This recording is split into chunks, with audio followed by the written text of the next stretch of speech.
Assalamualaikum warahmatullahi wabarakatuh. Bismillah, alhamdulillah, salatu wassalamu ala rasulillah.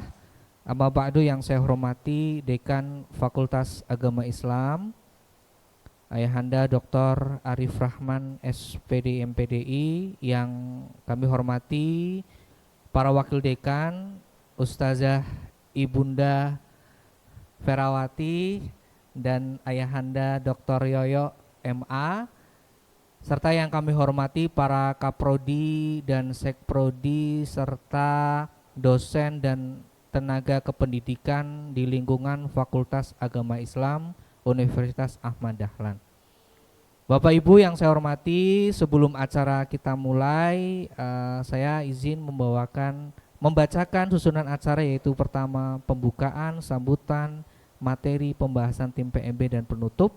Masuki acara yang pertama, yaitu pembukaan. Bapak dan Ibu, mari kita buka dengan bersama membaca lafaz basmalah.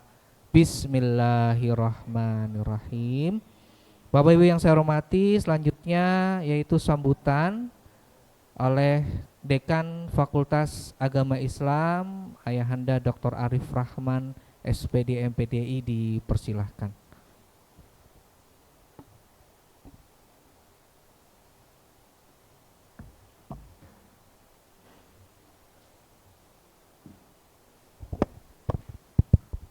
Bismillahirrahmanirrahim. Assalamualaikum warahmatullahi wabarakatuh.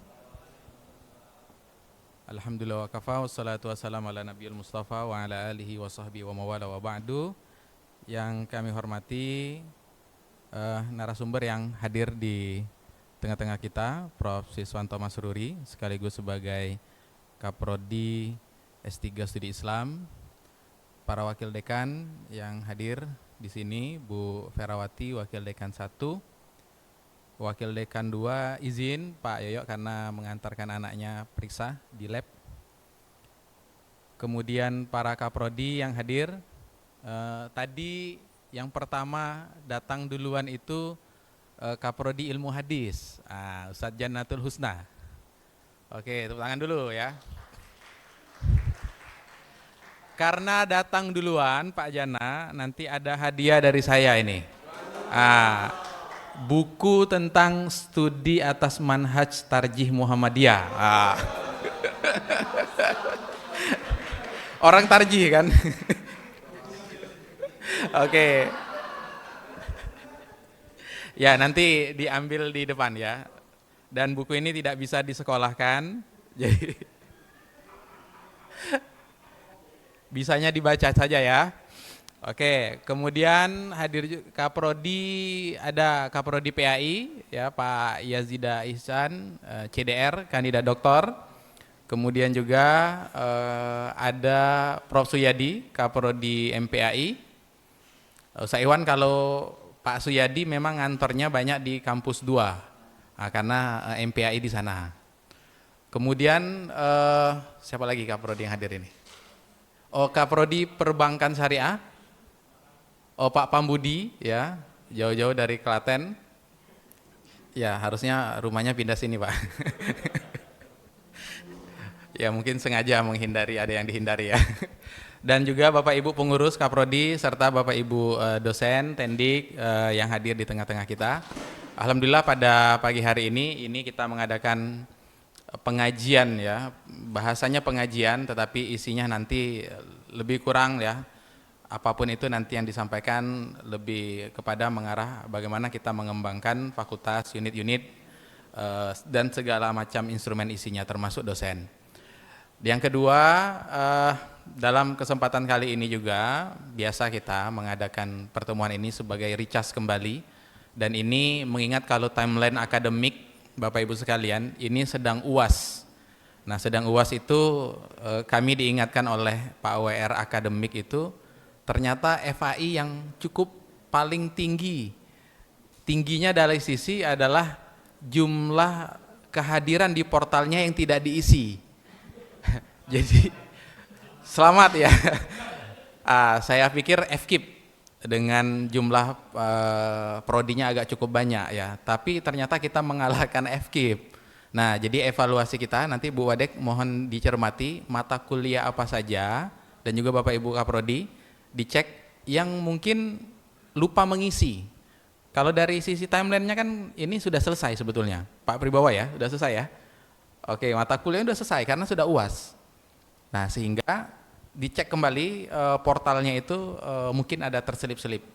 Nah, nanti Pak Fandi juga yang kita lihat itu kayaknya di S3 banyak karena ada beberapa dosen luar, itu yang nanti mohon dicek. Kemudian yang selanjutnya Bapak Ibu sekalian, kita mengingatkan kembali ya karena ini sudah di penghujung semester, mohon nanti kita menyiapkan bahan ajar untuk mata kuliah berikutnya di semester berikutnya.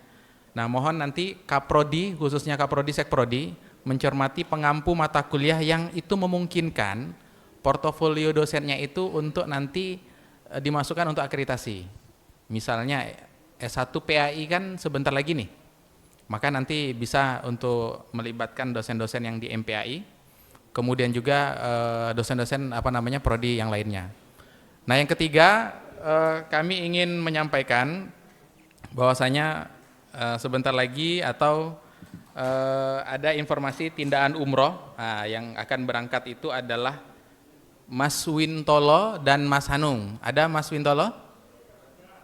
Oh, di belakang ya. Oke, dan juga Mas Hanung ada? Mas Hanung nggak datang? Belum datang. Yang ini kalau tidak salah Pak Rahmadi ya, yang jatah dari universitas ya. Oke ya, kita ucapkan selamat untuk keduanya. Mudah-mudahan nanti menjadi ibadah umroh yang mabrur. Kemudian yang keempat, sebetulnya ini sudah berkali-kali dikenalkan. Cuman dalam momentum terakhir itu adalah baru sebatas di fakultas. Kita di tengah-tengah kita ada Ustadz Ikhwan Ahada ya, yang semuanya sudah kenal dan beliau alhamdulillah bergabung di prodi studi Islam. Oke, jadi mudah-mudahan nanti dengan bergabungnya beliau memperkuat dalam banyak aspek dan terutama dalam hal ini adalah yang krusial ini Ustadz. Kita perlu mengenjot kembali adalah jumlah mahasiswa baru. Kalau per hari ini berapa Bu Vera? S3 itu baru 4. PAI Jogja 7. PAI Wates masih 0. Ilmu hadis BSA 1, ilmu hadis sudah 2. PBS 2, MPAI kayaknya sudah 10 lebih, Ustaz. Sudah di atas 10 yang wawancara kemarin. Nah, mudah-mudahan dengan target kita adalah tahun kemarin 285 dan tahun ini tembus lebih dari 350, mudah-mudahan ya. Insya Allah masih ada ikhtiar waktu dan di akhir bulan nanti ada tim PMB yang akan nanti visit ke beberapa sekolah-sekolah potensial. Dan nanti di selesai proses mengisi, insya Allah tim PMB akan mensosialisasikan program-programnya dengan harapan besar adalah Bapak Ibu sekalian mungkin ada juga keterlibatan dalam beberapa program tersebut. Dan insya Allah di tim itu ada sekitar lebih dari 30 orang yang terlibat sehingga mudah-mudahan ada banyak kesempatan kita mencari peluang-peluang mahasiswa baru. Dan yang terakhir ya Bapak Ibu sekalian, tetap kita semangat dan juga solid karena Fakultas Agama Islam sejauh ini usianya per 11 April besok itu sudah masuk ke berapa Bu Vera? 27 kalau nggak salah. 27 tahun usia Fakultas Agama Islam. Benar nggak? 96? Oh 29. Nah kita sudah 2 tahun tidak mengadakan rangkaian milad sehingga selepas ini perlu nanti kita buat tim hore untuk milad. Jadi tim milad ini sebenarnya untuk menyemarakkan hari jadi, kemudian juga usia dari Fakultas Agama Islam yang sudah 29 tahun. Barangkali itu saja sambutan dari kami Bapak Ibu sekalian. Mohon nanti kita ikuti dengan seksama materinya, kemudian juga dan info terbaru insya Allah nanti jam 11 ada tamu dari BRIN Mohon nanti Bapak Ibu yang tertarik dengan BRIN, karena sejauh ini kalau nggak salah Pak Yadia ada bukaan skema BRIN yang itu nanti bisa dimanfaatkan. Nanti ruang pertemuannya ada di ruang transit. Nanti Bapak Ibu boleh ikut untuk program-program skema BRIN yang akan sedang dibuka. Itu saja dari saya. Wassalamualaikum warahmatullahi wabarakatuh. Waalaikumsalam warahmatullahi wabarakatuh. Terima kasih.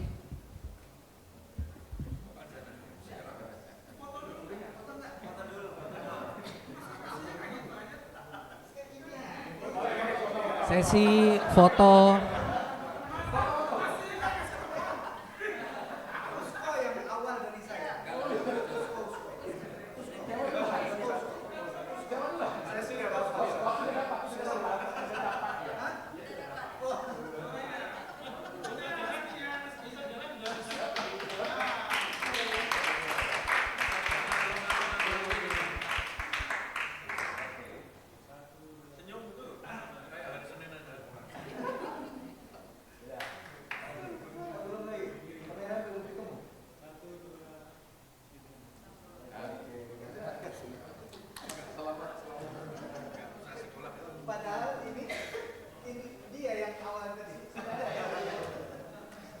Baik Bapak Ibu, selanjutnya yaitu acara inti. Materi akan disampaikan oleh ayahanda kita, ayahanda Profesor Dr. Siswanto Masruri MA. Dipersilahkan, monggo Prof.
Bismillahirrahmanirrahim.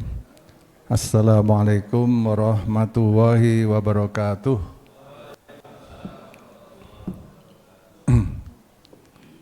Alhamdulillah. Alhamdulillahilladzi arsala rasulahu bil huda wa dinil haq liyudhhirahu 'alad dini kullih wa kafa billahi syahida. Asyhadu an la ilaha illallah wa asyhadu anna Muhammadan abduhu wa rasuluh. Allahumma sholli ala Muhammad wa ala ali Muhammad. Amma ba'du. Yang saya hormati Bapak Dekan Fakultas Agama Islam dan Ibu Wakil Dekan, Bapak Kaprodi MBAI, Saudara Sekretaris Prodi S3, Saudara Fandi Ahmad,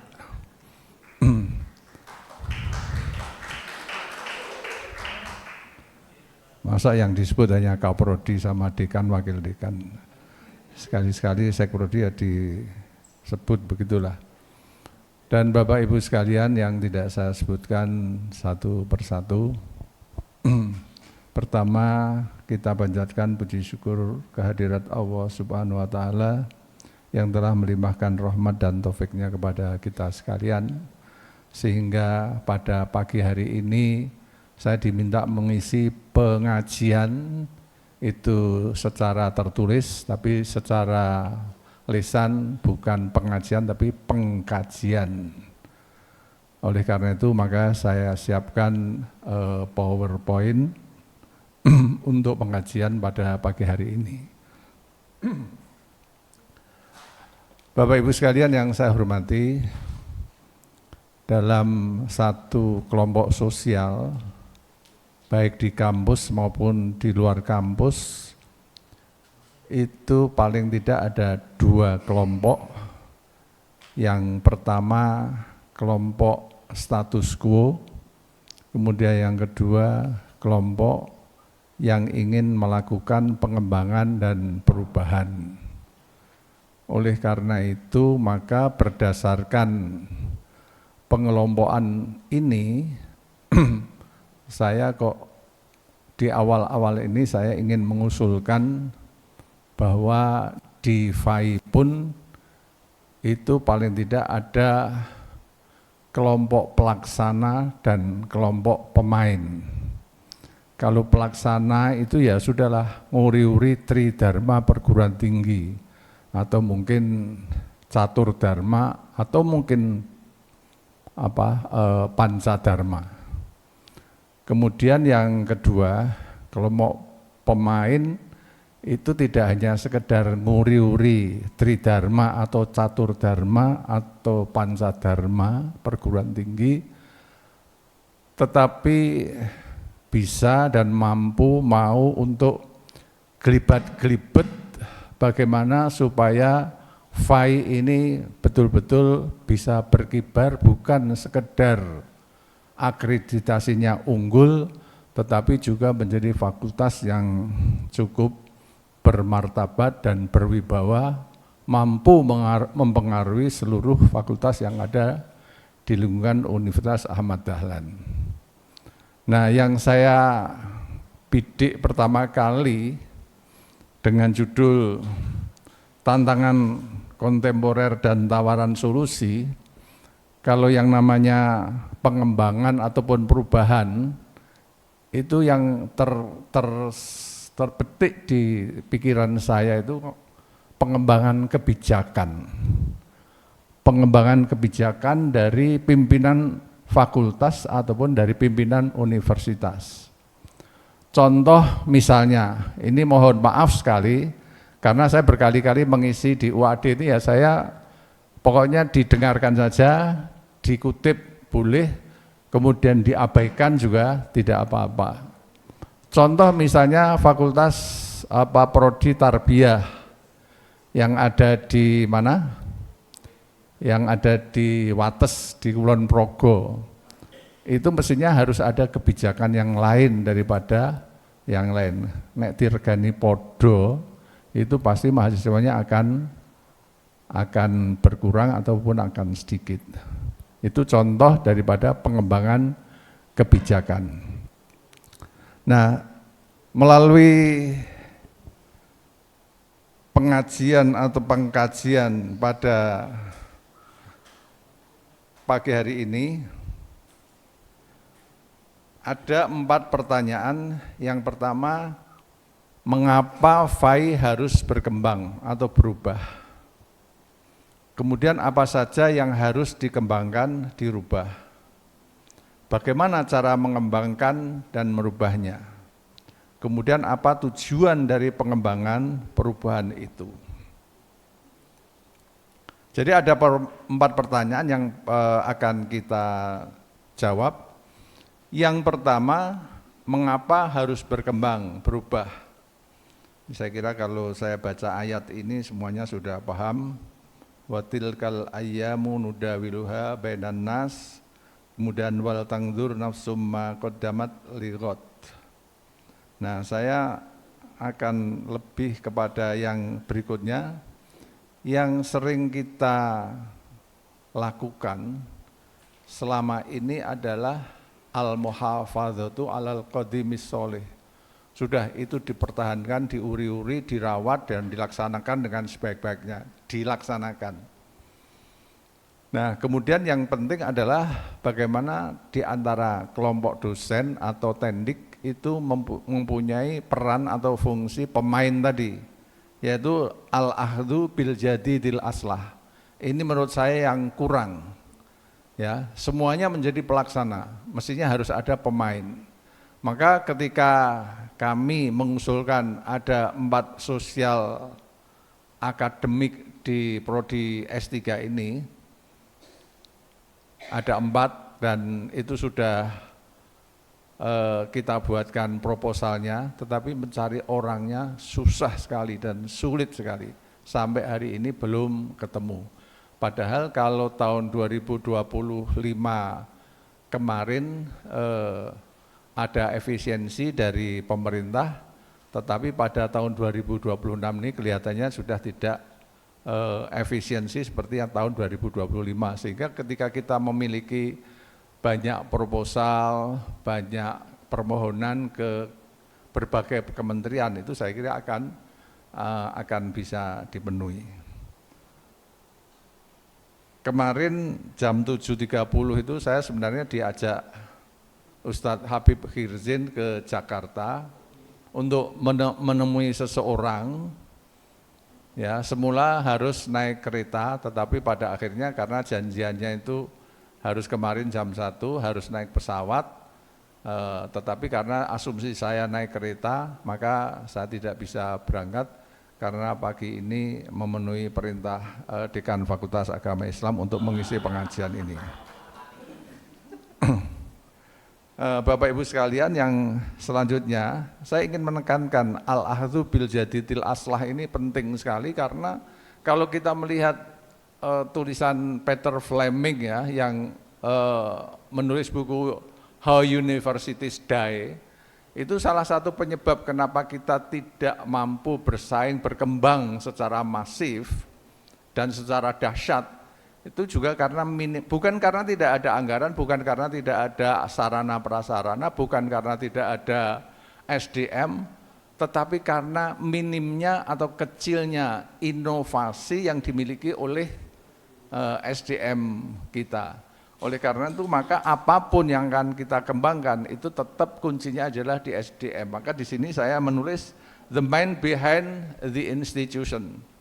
Jadi apapun ya, prodi apapun, kemudian fakultas apapun, lembaga apapun, yang penting adalah orangnya. Dan orangnya itu juga bukan sekedar yang memenuhi syarat. Iki wis profesor, iki wis doktor, iki wis LK, lektor kepala dan sebagainya. Tetapi harus kita cari yang mau, yang mampu, yang berani dan cukup militan. Ini yang kurang. Nek mau memenuhi syarat kayak ngarek ya mau lenggak lenggu, ya, sekedar melaksanakan tidak memainkan, nah itu juga akan berakibat pada institusi itu sendiri. Maka the man behind the institution itu sangat penting. Ini terus. Realitas yang memaksa FAI berkembang atau berubah. Yang pertama, perubahan teknologi. Yang kedua, perubahan sosial. Yang ketiga, daya saing lulusan. Dan risiko jika FAI tetap stagnan, itu adalah ada stagnansi akademik, ada penurunan signifikansi, ada kehilangan peminat. Maka dalam pikiran saya itu pokoknya bagaimana ya FAI itu bisa berwibawa, bermartabat dan berkembang dahsyat sampai bisa mempengaruhi semua fakultas yang ada di Universitas Ahmad Dahlan. Lah itu caranya piye? Maka paling tidak ada dua kelompok. Yang satu pelaksana, yang kedua pemain. Yang pelaksana wis ben nguri-uri, pokoknya engko akreditasinya bisa unggul, itu kan wis nek bahasa Jawane wis peng-pengan itu. Tapi di lain itu harus ada kelompok pemain. Nah, yang saya lihat ya kelompok pemain ini yang betul-betul kurang. Perubahan teknologi itu dahsyat sekali, dan perubahan teknologi atau perkembangan teknologi ini akan datang secara tiba-tiba. Tidak mungkin kita akan menahan dan menolaknya. Wes ujung-ujung mau ada guduk tekong. Nah, ini harus ada antisipasi dari kita semua. Kemudian perubahan sosial di masyarakat kita ya seperti itu. Sekarang itu anak-anak itu tidak seperti zaman kita dulu. Ketika kita dulu masih kecil itu ketika ibu kita nyapu, itu mungkin kita minta, Bu saya sapunya. Kalau sekarang ya ibu kita nyapu, ya sudah anak kita malah dolanan HP, nonton TV, kemudian nonton apa itu? Apa? Nah itu. Nah, kemudian yang terakhir adalah daya saing. Sebenarnya kalau daya saing itu sebenarnya standar-standar saja, ya. UAD, UIN, ya UMY, paling tidak yang Islamic Studies yang saya alami juga sama-sama standar itu biasa-biasa saja. Bahkan yang dari luar negeri, maaf kalau ada yang dari luar negeri itu juga sama saja.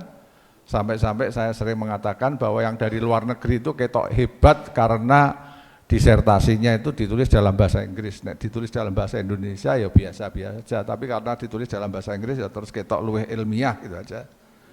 Itu seperti itu, ya, biasa-biasa. Dulu mungkin ketika ada Harun Nasution, ada Mukti Ali dulu itu ya kelihatan kalau disertasi itu sepertinya medeni begitu ya. Tapi sekarang ya biasa-biasa saja. Bahkan yang profesor pun itu juga biasa-biasa saja. Sampai-sampai saya pernah membandingkan ya antara profesor baru, maaf ya di UIN dengan yang belum profesor tapi sudah doktor. Contoh yang saya sebut namanya mungkin Bapak Ibu sudah kenal, yaitu Pak Damamizen, Dr. Muhammad Damamizen. Itu ilmunya luar biasa, pinter, tekun, dan istiqomah. Itu hanya gara-gara tidak punya Scopus itu tidak bisa profesor. Padahal Pak Damami itu sudah mencerdaskan ratusan bahkan ribuan orang di Fakultas Usuluddin. Tapi hanya gara-gara tidak punya Scopus, tidak punya jurnal internasional, akhirnya harus pensiun usia 65 tahun. Apakah Scopus mencerdaskan?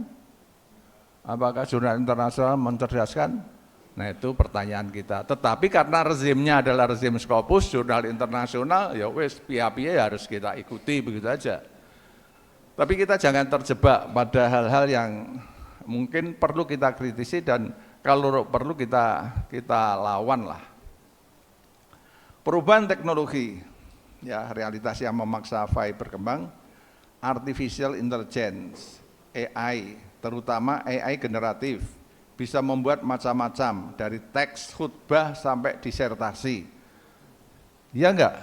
Makanya dalam peraturan penulisan disertasi yang S3 ini ya kita tambahkan fungsi AI itu. Karena kita tanya apa saja itu bisa dijawab. Apalagi yang mau khutbah. Digital religion. Nah, digital religion itu yang paling mudah itu sekarang kan kita bisa khotmul Quran bareng-bareng tapi lewat Zoom itu kan bisa, itu yang gampang. Big data, kemudian education tech, teknologi untuk pembelajaran dari sekedar LMS, learning management system, biasa sampai aplikasi, kursus online dan seterusnya. Nah, kita memang harus ini berkali-kali saya sampaikan di sini juga ya. Yang namanya the big issues cannot be left to technologies who are ethically illiterate or to moralists who are technically ignorant. Masalah-masalah besar kemanusiaan jangan sekali-kali diserahkan kepada para ahli teknologi yang tidak tahu apa-apa tentang etika atau agama, atau diserahkan sepenuhnya kepada kaum moralis agamawan yang tidak tahu apa-apa tentang teknologi. Biasanya ya seperti saya mungkin, atau mungkin kalau di sini ada Pak Waharjani itu mungkin ya rodok kurang melek teknologi kira-kira ya seperti saya. Nah, ini memang bukannya tidak tahu ya, tetapi memang apa ya, masanya itu sudah berbeda. Perubahan sosial, geopolitik global, ekonomi, climate change, kesehatan fisik dan mental. Nah, ini harus kita lihat. Kemarin ketika Bu Ruhaini bicara di depan mahasiswa S3 juga sudah bicara tentang geopolitik global, kemudian ekonomi lah, ini semuanya sudah paham lah. Sekarang daya beli masyarakat luar biasa, bahkan saya pernah meledek ke dekan Febi ketika itu, yang suaminya Bu siapa? Bu Rika ada di sini, Bu Rika Astari ada? Nah, ya, itu hanya guyon aja. Ini gimana ini kok semakin banyak fakultas ekonomi dan bisnis Islam di sekian perguruan tinggi agama Islam di Indonesia, tapi ekonominya juga semakin apa? Semakin tidak jelas. Ya, semakin tidak jelas. Tidak jelas itu bahasa Inggrisnya ghairu jalis. Tidak jelas ghairu jalis. Dan dampaknya itu sampai pada keluarga, isu keluarga ya, seperti perceraian, seperti tren child free, ya pilih randu anak, dan menurunnya angka pernikahan. Climate change, mungkin kasus di Sumatera, di mana-mana itu seperti itu. Kesehatan fisik dan mental, itu banyak orang yang stres. Mudah-mudahan di sini tidak ada yang stres. Fandi enggak stres Fandi. Kalau di mana, di perguruan tinggi lain, bukan di sini, itu suami yang sukses itu karena doa dan dorongan dari istri yang tangguh itu. Tapi sebaliknya banyak istri yang sukses tetapi suaminya malah stres. Itu di tempat lain loh, bukan di sini. Daya saing lulusan, pengangguran, ya hilangnya pencaharian, lama dan munculnya profesi baru. Saya punya teman, mungkin Pak Tontowi kenal, namanya itu siapa? Temannya Saiful Mukmin itu ya. Itu dia kaligrafi digital ya. Itu dilombakan. Jadi ada kaligrafi basah, kemudian ada kaligrafi yang biasa, kemudian ada kaligrafi digital. Dia langsung dia kirim ke mana, ke Emirat sana. Akhirnya mendapatkan juara 3 dan tiket pesawat sini Abu Dhabi ditanggung, kemudian pulang membawa uang 200 juta katanya, karena dia juara itu. Risiko jika FAI stagnan, ya ini stagnasi akademik, saya kira seperti yang saya tulis tadi, yang saya katakan, kualitas akademik rendah, minim inovasi, tadi yang Peter Fleming yang saya sebutkan tadi, penurunan signifikansi, kemudian kehilangan peminat. Nah ini yang harus kita wanti-wanti, katanya nanti akan ada sosialisasi PMB dan seterusnya.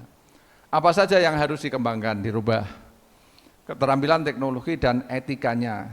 Jangan sampai kita gulawentah teknologinya tapi etikanya diabaikan. Jangan sampai. Wawasan sosial budaya dan isu-isu aktual kontemporer itu harus kita kedepankan. Kemudian skill entrepreneurship dan leadership. Nah, di sini tentang leadership, mohon maaf kepada Bapak Ibu dosen yang mengajar AIK dan calon pemimpin. Pak Ikhwan Ahad ini pernah menulis kepemimpinan profetik Kiai Haji A.R. Fahrudin ya. Nah, beberapa waktu yang lalu saya, Pak Dekan dengan Saudara Fandi itu dipanggil ke Majelis Dikti Litbang. Kemudian disuruh menyampaikan draft konsep tentang AIK. Kemudian saya buat AIK untuk S1 seperti ini, S2 seperti ini, S3 seperti ini. Yang tidak bisa ditinggalkan dari AIK itu adalah yang nomor 1 ya, yang akidah atau iman. Kemudian al-akhlak ya, ihsan yang paling akhir. Kalau yang kedua, yang syariah itu kan penuh perdebatan. Tapi yang nomor 1, yang nomor 3 itu harus diperkuat. Nah, dalam proses pembelajaran di S3, kemarin ada yang menyampaikan, pokoknya bagaimana kepemimpinan dari PTMA itu muncul. Nah, salah satunya adalah melalui AIK dan itu harus by design. Kalau tidak by design ya mengene-ngene iki wae. Nah, saya mengusulkan kemarin jangan sampai AIK itu ya mung apa carane wudu piye nek untuk S1, kemudian carane sholat jenazah gimana, kemudian puasa itu akan mengikuti hisab atau ru'yah, mengikuti pemerintah atau mengikuti Muhammadiyah atau mengikuti yang duluan atau yang belakangan gitu ya. Kalau puasa itu sebaiknya kan mengikuti yang nomor 2 ya, hari kedua gitu ya, yang belakangan. Tapi nanti kalau lebaran mengikuti yang pertama. Nah, saya highlight ya untuk AIK ini. Bagaimana kalau mahasiswa S1, S2, dan juga S3 itu kita desain melahirkan ujiannya itu sudahlah, ujiannya public speaking saja. Bagaimana seorang mahasiswa itu mampu berpidato seperti singa podium dan menarik publik, mungkin hanya beberapa menit ya, 10 menit saja cukup. Dan kalau dia lulus itu dan bagus, nah itu menjadi bisa kita orbitkan untuk menjadi calon pemimpin. Karena saya juga mungkin berkali-kali, ini keprihatinan saya ya, tokoh nasional dari PTMA itu kan tidak ada. Atau mungkin saya yang khilaf. Siapa? Tokoh nasional yang dari PTMA, alumni PTMA murni. Siapa? Tokoh nasional.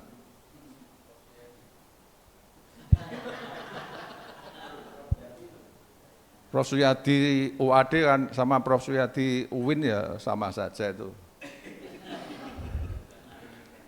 Jadi di AIK ini, bagaimana kalau ujian akhirnya itu adalah public speaking? Dan memang harus, ya kalau ada yang ahli musik dan lain sebagainya itu, pinter main musik itu ada gurunya, ada trainernya. Ini mbok ya ada yang mengawal sehingga yang bersangkutan itu betul-betul menjadi singa podium. Paling tidak kalau satu kelas itu ada 40 orang, kemudian yang 5 orang itu yang hebat betul. Dan salah satu ciri pemimpin itu kan pinter ngomong, pinter ndobos, artikulasinya bagus, ya betul itu, betul-betul bisa menjadi mudabis, tapi mudabis yang mapan gitu. Mudabis itu alinda bos. Nah, calon pemimpin. Nah, kemudian yang keempat ini apa saja yang dikembangkan itu kebijakan internal bersama. Ya, saya nggak tahu di sini Ini kan sudah ada makomnya sendiri-sendiri dan saya hanya menyampaikan aja lah. Jadi jangan sampai ibarat orang sakit itu yang di sini sakit kepala, yang di sini sakit perut, lalu kelas ini dikasih obat sakit kepala semuanya, kan tidak mungkin. Jadi yang general oke, tapi ada yang special treatment. Kalau dalam hukum katanya ada leg spesialis seperti itu. Jadi jangan sampai di Gebiah Uya, mestinya harus ada beberapa orang yang diperhatikan secara khusus. Kalau misalnya seperti yang masuk S3 itu, saya kalau tidak keliru ya Mas Wandi, itu kan ada mahasiswa yang reguler, tetapi kan ada juga yang spesial. Artinya yang AUM itu kan bisa dibantu dengan beasiswa seperti itu. Lah yang di tempat-tempat lain seperti tarbiyah yang di atas itu mestinya juga seperti itu. Review kurikulum, keterampilan teknologi dan etikanya sudah tadi, wawasan sosial budaya dan isu-isu aktual kontemporer, skill entrepreneurship dan leadership. Ini contoh-contoh mata kuliahnya ya, tapi dalam bahasa Inggris. Di sini diusulkan juga ada mata kuliah Religion, Politics, and Global Society. Politik itu menurut saya kita itu di plekoto ya, di plekoto itu apa bahasa Indonesianya itu. Jadi kalau ada menurut Senok-Horgronya itu ada Islam ibadah, Islam sosial, ekonomi, pendidikan, kemudian Islam politik, maka Belanda itu mewanti-wanti untuk Islam politik itu supaya diwaspadai. Untuk Islam ibadah, arep sholat tarawih ping 70 apa ping pira monggo. Kemudian Islam sosial, pendidikan, ekonomi akan bergerak dalam bidang ekonomi seperti apa, dipersilahkan, tidak ada masalah. Tetapi untuk yang 1-2 ini meskipun tidak diwaspadai oleh pemerintah, tetapi umat Islam tampaknya merasa diwaspadai. Sehingga dalam konteks pendidikan dan ekonomi itu ya sampai hari ini orang maju-maju. Ya, maju-majunya itu ya hanya ditandai dengan akreditasi unggul itu saja. Tetapi yang moncer, yang mampu merubah Indonesia itu malah kalau kalah karo sapa? Wapres yang sekarang itu. Ya, malah kalah dengan dia. Nah, oleh karena itu maka untuk yang nomor 3 ya, Islam politik, itu kan ketika itu oleh Hindia Belanda, Senok-Horgronya, dan itu berlanjut era Orde Lama, era Orde Baru, bahkan sampai era Reformasi. Itu nek wong Islam ketok menggeliat dalam soal politik, itu mesti tangkap dan dikriminalisasi, dan itu sampai sekarang. Tapi yang nomor 1-2 untuk ekonomi dan pendidikan itu sebenarnya tidak diwaspadai. Tapi kita umat Islam tampak-tampaknya merasa diwaspadai. Sehingga sampai hari ini dalam konteks prinsip-prinsip ekonomi ketika ada produksi, ada distribusi, ada konsumsi, ya kita hanya bermain di soal konsumsi itu saja. Ya. Sing tuku, sing nyang mall ming delok-delok tok itu ya kita semua ini delok. Bagaimana cara mengembangkan, merubahnya? Menetapkan profil lulusan baru. Nah, termasuk itu tadi, nek dia public speakingnya bagus. Nah, selama ini kan sing endi tulisane, endi artikele, masuk jurnal. Nah, mestinya harus ada langkah-langkah baru yang bisa dilakukan. Public speakingnya bagus enggak? Pinter ndobos ora? Itu penting tuh ndobos itu. Kemudian mendesain CPL berbasis teknologi sosial kepemimpinan, menambah mata kuliah AI, isu kontemporer dan entrepreneurship, mengubah metode belajar menjadi berbasis proyek dan problem nyata. Proyek itu ora kudu duit loh. Misalnya mahasiswa kon gawe apa, konten video apa, kemudian di-share, kemudian suruh menjadi menjadi guru ngaji, lalu nanti pada minggu keberapa lalu dinilai. Proyek itu bukan tidak mesti harus duit. Membangun ekosistem kolaboratif. Sekedar contoh, profil lulusan baru, sarjana Islam, melek teknologi dan etika digital, intelektual muslim, peka sosial budaya dan isu global, profesional berjiwa kepemimpinan dan kewirausahaan sosial. Nah ini yang mungkin menjadi tantangan kita. Jadi kalau UIN itu mengembangkan integrasi ilmu, ya wes sampai hari ini orang berkembang. Kalau di sini yang dikembangkan adalah apa? Unifikasi ilmu. Ya wes unifikasi ilmu ya piye? Prakteknya orang ngerti aku unifikasi ilmu piye. Saiki sak fakultas wae lah. Antara PAI dengan apa? PBS. Caranya mengunifikasikan bagaimana itu, unifikasi ilmu. Pokoknya kalau unifikasi, integrasi, wes selasa berkembang. Yang sangat mungkin berkembang itu adalah yang kolaboratif. Kolaborasi dapat berhasil hanya jika FAI memandang keilmuan lain sama penting dan sebaliknya, sehingga saling membutuhkan. Membutuhkan itu ya ada dua, membutuhkan ketika tidak ada proyek, tapi ketika ada proyek sudah tidak membutuhkan. Misalnya PAI dapat proyek, PBS orang mungkin diajak. Enggak mungkin itu, PBS dapat proyek, PAI enggak mungkin diajak. Wes pokoknya kaitannya duit itu orang usah ajak-ajak lah. Nah, ini kenapa? Ini penting karena ini dapat dipraktekkan di masyarakat. Ketika kelompok A memandang kelompok B penting, maka kelompok A membutuhkan kelompok B. Itu dapat secara konseptual bisa dan secara praktikal bisa dilaksanakan. Ini integrasi ini Arno paling ya ayatisasi, hadisisasi itu aja. Ya, ini memandang penting. Sekarang contoh yang lain, di sini nggak ada yang dosen teknik informatika kan? Ya, prodi S3 itu membutuhkan dosen teknik informatika ya, Pak siapa itu? Prof. Imam, ya, kita membutuhkan dia, tapi dia nggak membutuhkan kita. Wong FAI kok ngomong teknik informatika. Padahal di teknik informatika itu juga bisa didesain, digelar, diinisiasi mata kuliah yang terkait dengan keislaman bisa, tapi nyatanya kan enggak. Nah, masa kita harus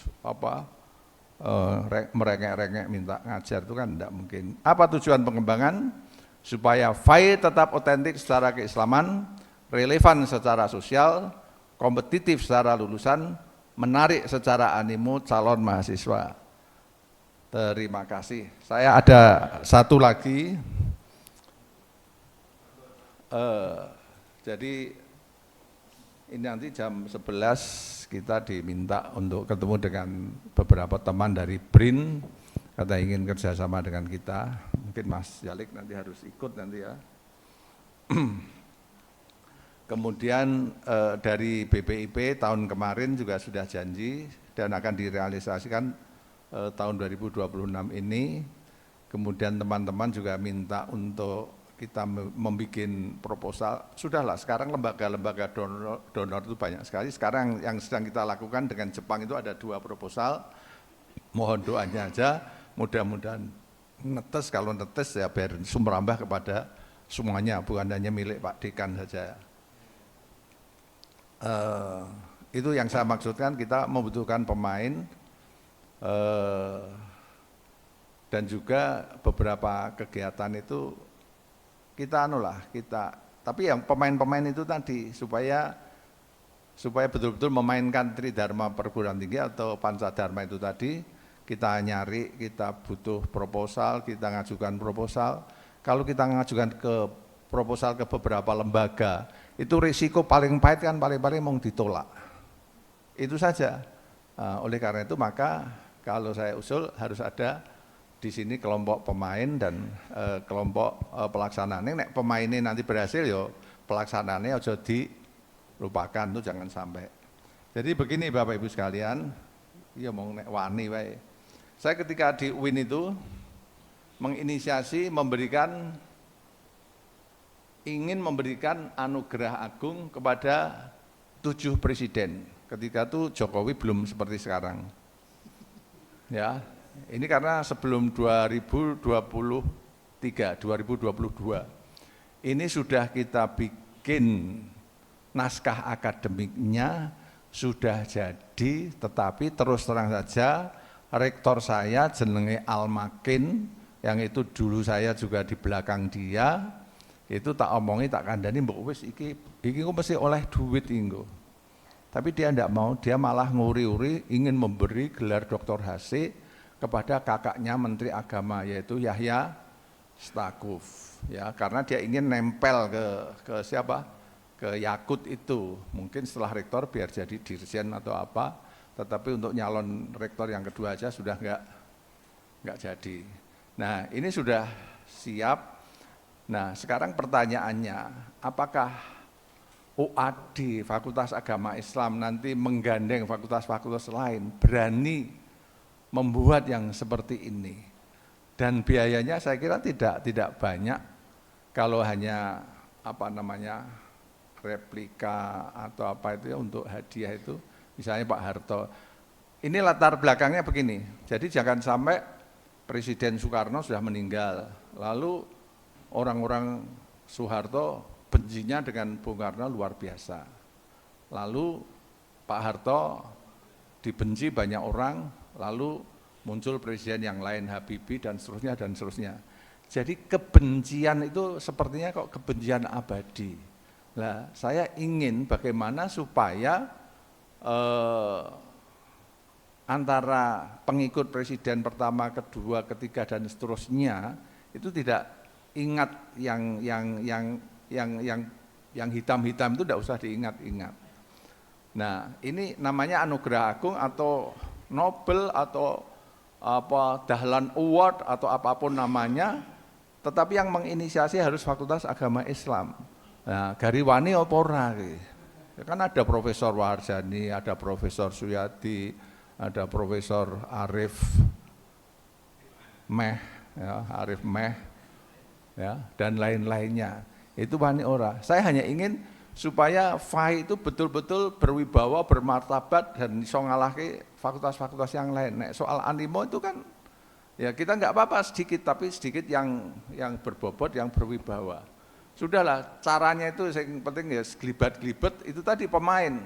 Tapi kalau hanya lenggak-lenggu, yang penting mulang terus mulai ya, seperti pengajian ini tadi kan juga banyak yang pamit toh, itu nggak apa-apa. Di UIN itu juga seperti ini. Di UIN itu seperti ini. Jadi di sini ada pengajian, terus pamit. Oh enggak, saya enggak bisa hadir nih karena saya ngajar di Fakultas Tarbiyah. Nah, terus kita cek di Fakultas Tarbiyah ya enggak ngajar itu sebenarnya. Jadi nang kene ra neng, nang kono ya ora ono. Itu biasa. Nah, kelakuannya dosen-dosen di UIN ya. Kalau di UAD saya kira ya sama saja. Jadi ini salah satu bahan pemikiran. Yang lain-lainnya mungkin masih banyak yang perlu kita lakukan.